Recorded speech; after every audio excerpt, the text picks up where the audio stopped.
L'embrayage vous est offert par les assurances Sanlam. Sanlam, vivez en toute confiance.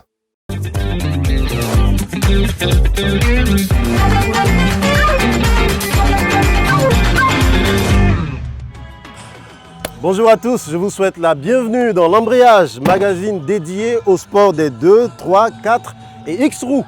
Toutes les semaines, nous découvrons les véhicules qui font le buzz, nous découvrons les activités sportives autour de nous et puis nous allons à la rencontre de passionnés d'automobiles au nombre desquels figurent vos stars préférées. J'espère que vous êtes prêts. L'embrayage, ça démarre maintenant. Vroom! Au sommaire de ce premier numéro, dans l'actu, nous parlons de Diego Maradona et sa passion pour le sport automobile.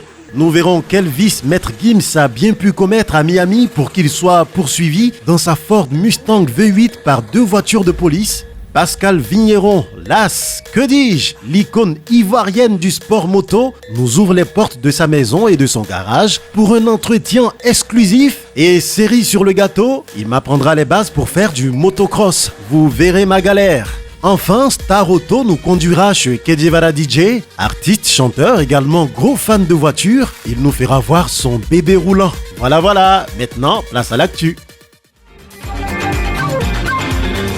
Le monde du football pleure depuis le mercredi 25 novembre 2020 le décès de Diego Armando Maradona à l'âge de 60 ans. La légende du football, celui qu'on surnommait El Pibe de Oro, était aussi un passionné de belle mécanique. Pour la petite anecdote, lors du rallye d'Argentine, Sébastien Loeb voit Diego Maradona devenir son copilote le temps d'un instant et participer à la course. Le sourire de Maradona n'a d'égal que celui de Loeb à l'arrivée de ce petit galop plein d'émotions. En boostant les capacités du célèbre moteur W16, 8 litres à 4 turbos et en affichant un poids total de 1240 kg sur la balance, Bugatti promet de belles sensations au volant de sa nouvelle supercar. La Bugatti bolide valide le 0 à 100 km/h en seulement 2,17 secondes et atteint une vitesse de pointe à plus de 500 km/h. Oh là là là là!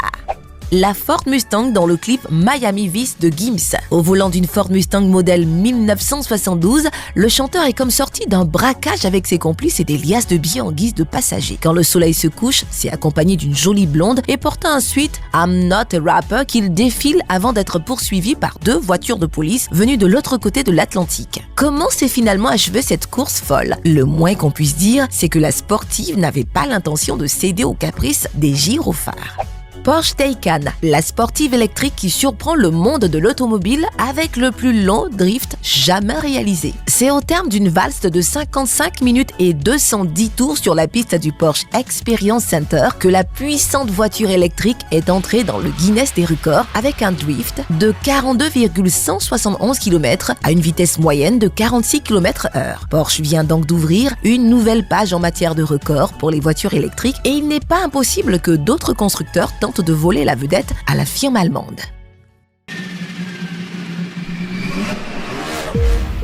Dans ce numéro d'embrayage, nous faisons une immersion dans le monde fantastique des 2 roues.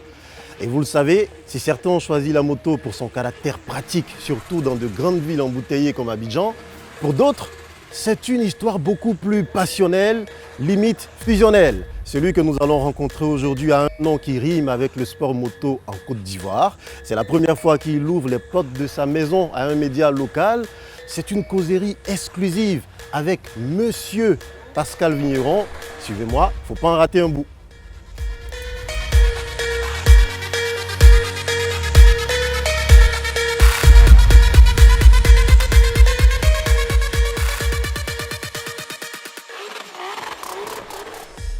Au monde du sport moto, les motos sont reines. Et voici comment on est accueilli chez le roi de la moto en Côte d'Ivoire. Nous sommes chez Pascal Vigneron. Et voilà, c'est une réalité. On est chez Monsieur Pascal Vigneron. Bonjour. Bonjour, comment vous allez? Ça va très bien. C'est un honneur de vous rencontrer. Merci, c'est avec plaisir. Rien qu'à voir les trophées, on sait où on est. Pas besoin de photos, on sait où on est. Ouais, on va se servir un petit café. Avec plaisir. Avec plaisir. Ouais. Pascal Vigneron, vous êtes né le 15 avril 1965 à Oui, Boaké, à c'est Boaké. au centre de la Côte d'Ivoire. Oui. Et comment se fait la rencontre avec la moto? La rencontre avec la moto, le problème qui s'est posé, c'est que j'ai mon frangin le plus âgé de la famille qui faisait déjà de la moto. pour le plaisir de faire de la moto, il voulait faire de la compétition et mon père ne voulait pas. Et donc c'est comme ça qu'il y a eu des discussions avec mon père sur cette histoire de compétition. Et il y a eu plusieurs compétitions qui se sont passées à Bouaké et mon père n'a jamais voulu que mon frère fasse de la compétition. Donc même plusieurs fois il allait sur le circuit et essayait de brûler la moto. Waouh. Et donc après ça, comme le frangin il n'a pas pu continuer, j'ai appris à faire de la moto avec lui. Parce que c'était lui qui me déposait à l'école le matin et qui me reprenait à midi en moto.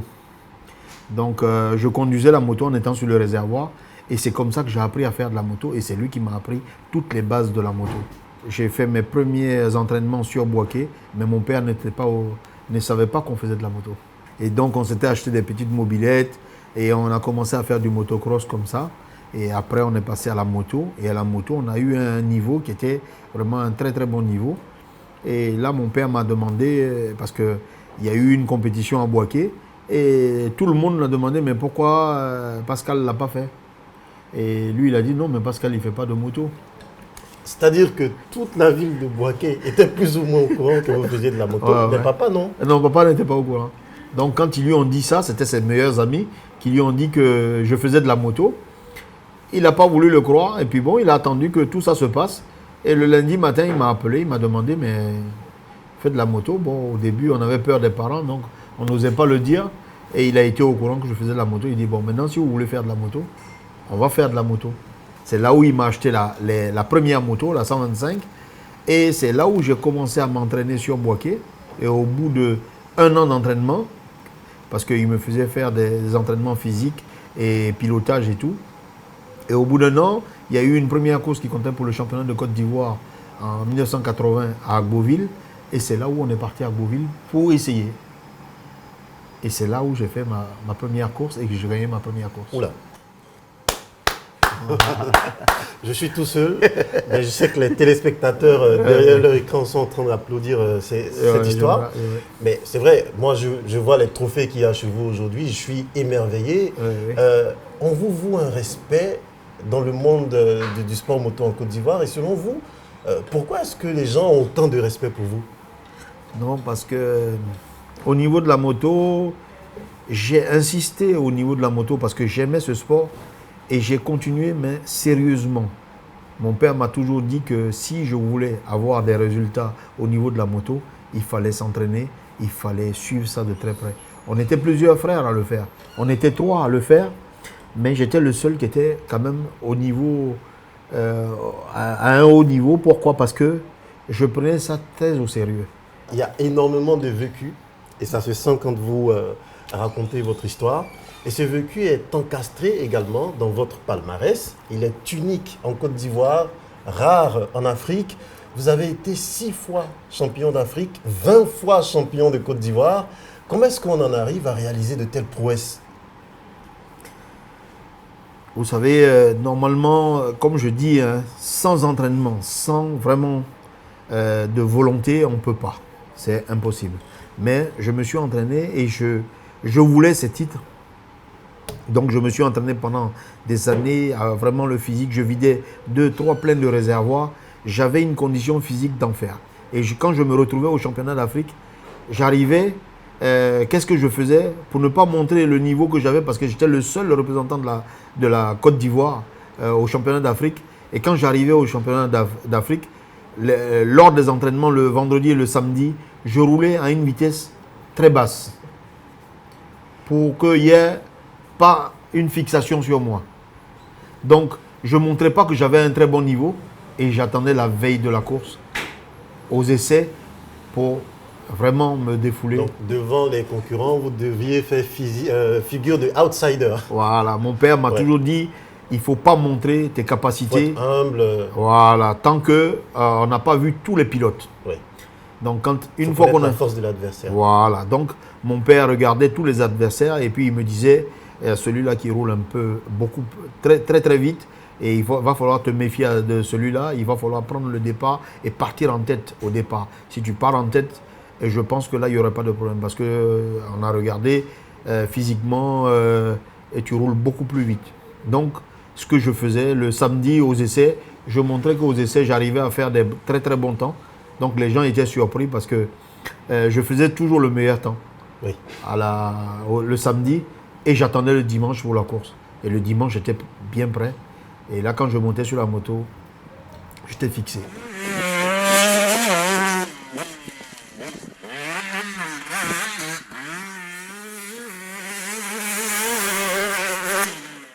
Voilà un peu l'atelier. Et ça, c'est que des motos de compétition. Là, il y a des motos de compétition. Là, il y a des motos de route. Mais c'est la plupart des motos de compétition, c'est ces motos-là. Oui. C'est des motos qui ne sont pas immatriculables. Ça veut dire que c'est des motos qui n'ont pas le droit de rouler sur la voie publique. Oui. C'est des motos, on les transporte sur une remorque, sur le circuit. Elles sont faites pour rouler sur le circuit fermé. Oui. Elles ne sont pas faites pour rouler en dehors du circuit. Parce que déjà même, à la base, si ces moteurs-là, on les met sur la route, on casse les moteurs. C'est quoi la plus prestigieuse des motos qu'on a ici dans votre garage? Je sais que c'est difficile, c'est une question difficile, mais il y en a forcément une qui est prestigieuse, soit... Celles qui ont déjà gagné le titre de champion d'Afrique et tout, elles sont à Boaké. Oui. Mais je vais vous montrer une qui est dans la cour, elle est à l'intérieur. Oui. C'est la 450 Factory, c'est une moto usine. Et donc je l'ai conservée celle-là parce que c'est vraiment une moto typique, c'est une moto qui n'est pas loin de 12 millions. Oula, on va la voir. Je veux voir cette moto qui coûte presque plus cher qu'une voiture. Ouais, voilà. La moto, elle est là. C'est la 450 qui est là. D'accord. Il y a des motos partout. C'est extraordinaire. Celle-là, c'est une moto qui a déjà fait ses preuves. Elle a déjà couru? Ah oui, elle a été championne d'Afrique. Elle a été championne de Côte d'Ivoire. Donc, bon, elle est là. Pour la postérité, je vais poser avec cette moto. Allez. Ouais. Alors, je vois ici des plastrons, des choses. Moi, j'ai l'habitude d'en voir dans les clips vidéo pour faire un peu plus style. Et puis ici, il y a des casques. À quoi est-ce que ça sert tout ça, tous ces accessoires? Bon, les casques, c'est des casques qui sont homologués pour la compétition internationale. Bon, ça, c'est des casques qui ont déjà fait des compétitions. Donc, au bout d'1 an d'utilisation, normalement, après, on les met de côté. Voilà. Au bout d'1 an d'utilisation, on les remet de côté parce que toute la mousse à l'intérieur n'est plus efficace. Ouais. On rachète des casques neufs et on roule avec des casques neufs. Donc j'ai un stock de casques comme ça. Là, j'ai un casque du Dakar. C'est le casque que j'ai fait le Dakar 2005. J'ai eu un accident en 2005 au Dakar en Libye. J'ai cassé le casque dans la chute. Et je devais être aux alentours de 160 km/h et j'ai tapé dans une dune. Et là, j'avais perdu connaissance. Et donc, j'ai gardé le casque parce que c'est un casque qui a presque 500 000. Hein. Donc, ouais. C'est quoi la nécessité d'un casque? Parce qu'aujourd'hui, il y a plein de casques sur le marché. Est-ce qu'il y a une différence entre les casques qu'on trouve sur le marché, partout, et ceux que vous avez utilisés? Les casques, il y a les casques qui sont homologués. Vous voyez, aujourd'hui, vous avez des normes internationales qui sont sur le casque, qui vous dit que votre casque est homologué. C'est des codes barres. Là, ils sont un peu usés, mais c'est des codes barres. Donc, quand vous prenez ce casque, que vous allez en compétition internationale, il le contrôle à l'appareil pour voir si c'est un casque qui est vraiment homologué. Parce qu'il faut qu'il ait minimum une charge d'1 tonne dessus. Ça veut dire que vous pouvez poser 1 tonne sur le casque, il ne se casse pas. Donc, du coup, on est bien sécurisé. On est sécurisé. Et on prend moins de risques. Voilà. Au bas âge, vous conseillez quel âge pour démarrer l'apprentissage? Moi, aujourd'hui... Vous avez commencé à 6 ans? Ouais. Moi, je commence... mon fils a commencé à 5 ans. À partir de 5 ans, aujourd'hui, j'ai des enfants qui font de la formation avec moi. Ils commencent à l'âge de 5 ans. Mais quand ils commencent à l'âge de 5 ans, je vous dis, à partir de 10 ans, 12 ans, c'est impossible de suivre ces enfants. Ils deviennent tellement doués au niveau de la moto que même la moto, prendre la moto et jouer au con avec la moto, ils ne le font plus. Parce que pour eux, il y a une certaine discipline qui s'installe. C'est l'équipement et la sensibilité qu'on leur fait au niveau de la conduite, du pilotage, qui font que ces enfants, même quand vous leur donnez une moto pour rouler en ville, ils n'ont pas ce plaisir. Donc ils préfèrent faire de la compétition parce que les gens mélangent un peu. Et ils sont en ville avec des motos et ils veulent rouler comme s'ils étaient en compétition. Donc il y a la compétition qui est à part et il y a rouler en ville qui est complètement différent. Comment est-ce que vous préparez une course? Quand vous apprenez qu'il y a une course, il faut combien de temps de préparation? Et comment est-ce que vous la préparez, cette course-là? Pour préparer une compétition, déjà, on se prépare. On prépare déjà le pilote physiquement. Ça veut dire que le pilote va avoir des entraînements bien définis et ne doit pas se nourrir n'importe comment. Il faut manger équilibré, Voilà. même pour faire de la moto. Ouais, même pour faire de la moto. Comment est-ce que la moto elle-même se prépare? La moto, elle se prépare, c'est qu'on démonte tout sur la moto, on reprend tout à zéro. Ça veut dire qu'on contrôle tout ce qu'il y a comme défaut sur la moto et on remet que des pièces neuves pour la compétition. D'accord. Et donc, Pour avoir une assurance totale que la moto puisse finir la course, on est obligé de mettre tout en neuf sur la moto. Ça veut dire que tout ce qui est transmission, tout ce qui est pneumatique, tout ce qui est chambre à air, on contrôle tout, on change tout, même quand ce n'est pas foutu. aujourd'hui, vous avez 55 ans, Oui. mais croyez-moi, dans toute la Côte d'Ivoire et en Afrique, Oui. votre carrière elle n'est pas prête de s'arrêter. vous Oui. organisez une course hebdomadairement presque, Oui. qui s'appelle les 4 heures d'endurance. Oui, oui. Qu'est-ce que c'est exactement? Les 4 heures d'endurance, c'est une course de 4 heures sans arrêt. Ça D'accord. veut dire qu'on démarre, c'est à 2 pilotes. Normalement, vous pouvez le faire à 2 pilotes, ça veut dire à 2 motos, ou vous pouvez le faire tout seul, mais vous allez tenir tous les 4 heures tout seul. Et d'ailleurs, parlant de cette course que vous organisez, les 4 heures d'endurance, Oui. on va regarder quelques images parce qu'on y a été, on a capté quelques images pour vous. Regardez.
Et on est là.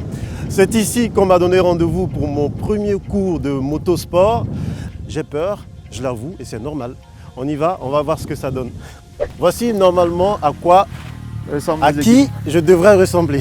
Voilà, ça c'est les équipements. Ouais. Alors qu'est-ce qu'on a? Comment est-ce qu'on Vous avez le décrit casque, les lunettes, le pare-pierre, le t-shirt au niveau du cross, avec des petites protections à l'intérieur, le pantalon, les genouillères et les bottes. Voilà. Voilà. Voilà. Maintenant, tu lâches doucement le papier. Regarde devant toi. C'est l'accélérateur qui va te gérer. Hein. Voilà, doucement. Voilà.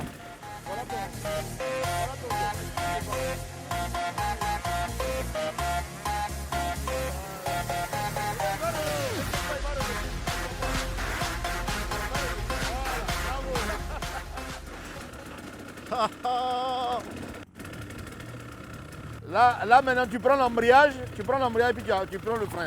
Après l'embrayage. L'embrayage c'est là. D'accord. Je viens de réaliser une prouesse. Ah, ouais. Ah, ça donne envie. Ouais, tu vois c'est que de l'adrénaline. Si tu es là régulièrement, tu vas en faire. Ah non, je reviendrai. Il n'y a rien à On faire. t'attendra avec plaisir. Quand on commence à apprendre à faire de la moto, on nous montre les premières bases de la moto. Après, ça devient d'une facilité Oui. et d'une aisance que tu prends plaisir à faire de la moto. Oui. Il faut passer beaucoup de temps à l'apprentissage Toujours. pour éviter qu'après il y ait des Voilà. risques. Et comme on a fait aujourd'hui, pas le droit d'aller sur le circuit quand on n'est pas, Pas équipé. Donc c'est pourquoi je ne peux pas aller sur le Sur le circuit. Je circuit. ne pourrais pas parce que je ne suis pas formé pour. Il me faut encore quelques jours ou des semaines D'entraînement. d'entraînement. Merci Pascal Vigneron. Merci beaucoup. C'est moi qui vous remercie. Je reviendrai, c'est sûr. Et je vous attends avec impatience. Avec plaisir, on reviendra. Ça veut dire que j'aimerais bien avoir le caméraman avec tout ça. Ah oui, il viendra lui. D'ailleurs, il faut qu'on montre un tout petit peu le réalisateur. Il faut que tu montres Marco. Voilà, faut le réalisateur qui est toujours derrière sa caméra, mais qui est un grand fan de moto, de sport tout court, de voiture, de moto, c'est un gros fan. Allez, on était avec l'icône de la moto en Côte d'Ivoire, Pascal Vigneron. On reviendra, on fera beaucoup d'émissions avec ce grand monsieur de la moto, parce que d'ici quelques jours, vous me verrez compétir sur ces circuits. En attendant, je vous invite à retrouver Kedjevara, artiste, chanteur, faiseur de coupé décalé en Côte d'Ivoire, qui lui aussi est fan de voitures, de moteurs. Vous allez le voir tout de suite, c'est juste après ça. Vous vous demandez tous, quel est le secret de la vie ? Le secret, c'est de n'en garder aucun. Il suffit de partager.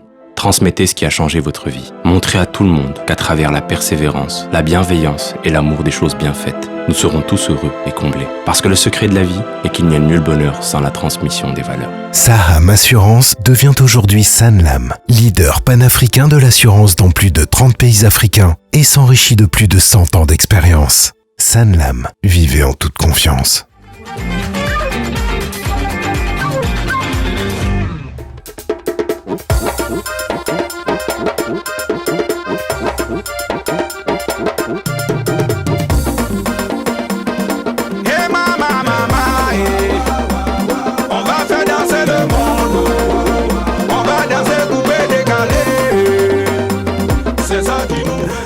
Comment ça va, Kedjevara? Ouais, ça va. C'est un grand plaisir de te retrouver ici chez toi à la maison. C'est un plaisir de te voir, mon frère. Bah ouais, et on le sait, tu es artiste, chanteur, auteur, compositeur, faiseur de coupé décalé depuis une quinzaine d'années plus ou moins. C'est ça. Tu es également agriculteur, passionné d'agriculture. Oui, bien sûr. Mais ce que peu de gens savent, c'est que tu es aussi passionné de voitures. Oui, passionné de voiture parce que bon, c'est important, ça fait partie du travail, du business, il faut voyager, il faut rencontrer des personnalités, donc ce sont les accessoires, quoi. C'est ça. D'accord, et ici chez toi à la maison, il y a quelque part ici un bébé que tu caches. C'est la Porsche Panamera.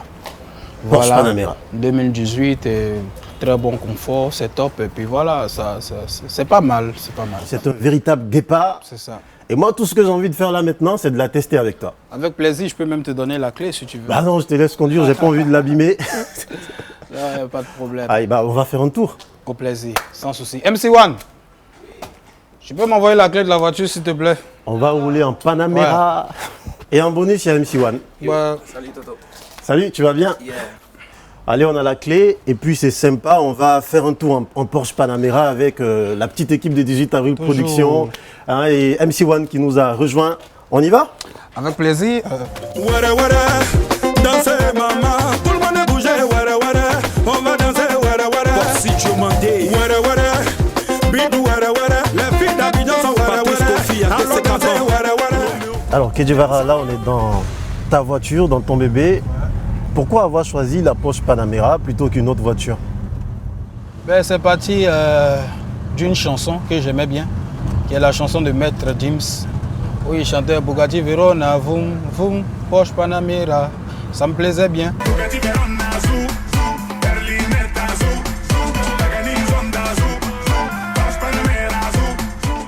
Est-ce que toi, avant d'être artiste, tu as rêvé un jour de conduire dans une telle voiture? Oui, même dans des Ferrari, dans des Lamborghini, ça vient avec le temps. Moi, j'étais un petit rêveur. Voilà pourquoi tout ce qui m'arrive aujourd'hui, je prends ça avec un niveau très humble parce que je rêvais. Je rêvais à ce genre de choses, ça ne m'a pas surpris. Donc, je vivais ça. Donc, aujourd'hui, c'est un peu comme si le rêve était devenu une réalité. Voilà, donc je rêve de conduire des Lamborghini, donc Panamera. Moi, c'est pas encore quelque chose de fort, quoi. Il y a du lourd qui arrive encore. Alors, cette voiture, elle te sert généralement pour aller où? Tu l'utilises pour les sorties de tous les jours? Ou est-ce qu'il y a des endroits spécifiques où tu aimes aller avec ta Porsche? Bon, surtout pour les sorties de nuit, parce que c'est une voiture qui n'aime pas beaucoup la chaleur. C'est la nuit, quand le soleil est couché, c'est plus top. Et les voyages à l'intérieur du pays, mais où il y a des bonnes routes telles que Yamoussoukro et autres, en moins de 1h30, tu es là-bas. Voilà, parce que c'est une voiture qui aime la route.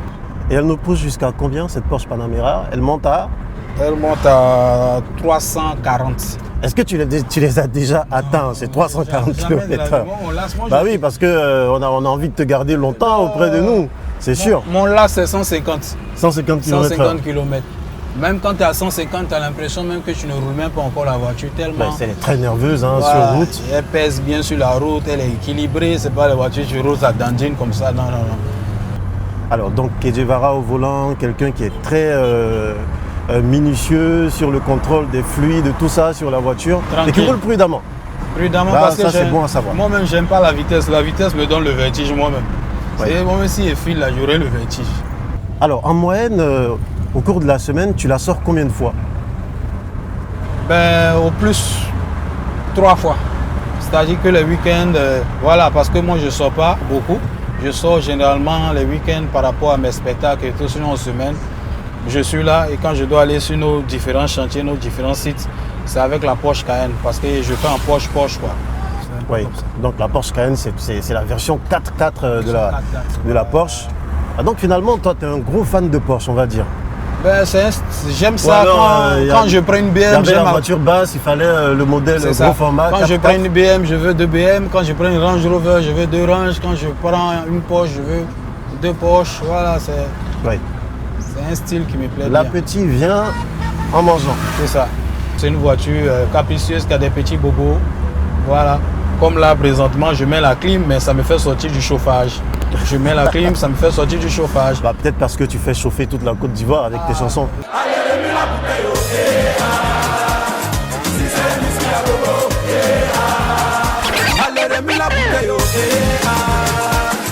C'est quoi ton actualité musicale en ce moment?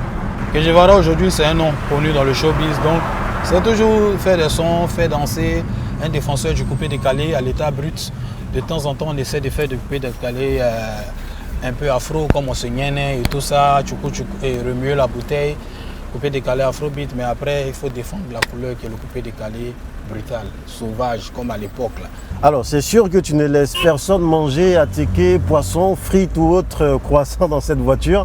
Ça se voit que tu en prends grand soin. Oui. Ou est-ce que ça t'arrive toi-même entre 2 concerts quand tu as une petite faim d'attirer les cafards dans la voiture? Oui, ça ne manque pas avec les danseurs, avec le staff, surtout avec MC1 qui est là. C'est obligé, hein. Son histoire de maïs, c'est pas du jeu. Donc ça arrive, mais à chaque fois on envoie au lavage et puis bon, la voiture redevient clean quoi. Voilà. Énorme sono, on se croirait en boîte de nuit. Ça te sert à quoi cette grosse sono? Tester mes sons, kiffer mes sons. Quand je quitte au studio directement, même lorsque nous sommes en train d'enregistrer, on finit avec l'arrangeur, que ce soit Baby Philippe ou Roche Atu, on se met dans la voiture, on met le volume. Dès qu'il y a des imperfections, on monte, on corrige en même temps parce que c'est comme si on était en boîte de nuit ou dans un bar.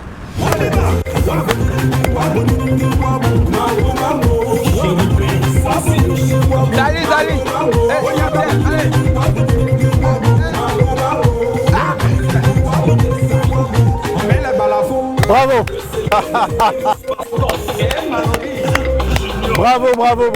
Bravo. Que Guevara, MC1. Merci les amis pour cette balade. C'était super, c'était sympa. Merci Que Guevara, je sais que tu as énormément de rendez-vous, alors on va te laisser y aller. Merci, et on se dit à très vite. Merci. Ciao, tonton, pop, allez. Pop.